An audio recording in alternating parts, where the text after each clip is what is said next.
Actor Shreyas Talpade को आए अचानक हार्ट अटैक ने पूरी इंडस्ट्री को हिलाकर रख दिया।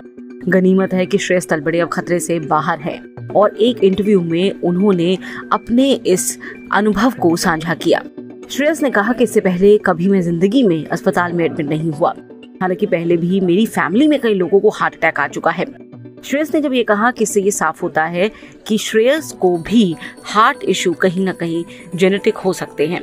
श्रेयस ने बताया कि मैं पहली बार अस्पताल पहुंचा और तब मुझे महसूस हुआ कि वाकई में जान है तो जहान है। उन्होंने कहा कि मैं 20 साल से लगातार काम कर रहा हूँ, 47 साल का हो चुका हूँ। पिछले कई महीनों से काफी बिजी शेड्यूल था और मैं लगातार थकान भी महसूस कर रहा था, इसलिए मैंने बॉडी चेकअप भी कराए। श्रेयस ने लिखा कि किस तरह से जब वो वेलकम टू द जंगल की शूटिंग कर रहे थे तो इस दौरान उन्होंने मिलिट्री एक्सरसाइज की। शूट खत्म होने के बाद उनके बाएं हाथ में दर्द शुरू हुआ, सांस लेना भी मुश्किल हो रहा था।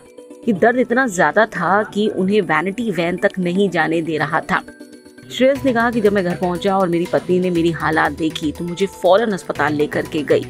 उसके बाद मुझे CPR दिया गया, बिजली के झटके दिए गए, मुझे फिर से जिंदा किया गया। मैं लगातार अपनी पत्नी से कह रहा था कि मेरी वजह से तुम्हें जो परेशानी हुई उसके लिए माफ कर दो। श्रेयस तलपड़े का कहना है कि कई मिनट्स के लिए वो क्लिनिकली डेड हो चुके थे। एक तरह से उन्हें दूसरा जन्म मिला है।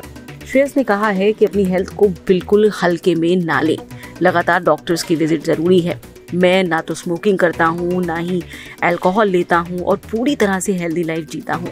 और अगर इतने सब के बाद ये मेरे साथ हो सकता है तो जो लोग स्मोक करते हैं या ड्रिंक करते हैं उनका क्या होगा।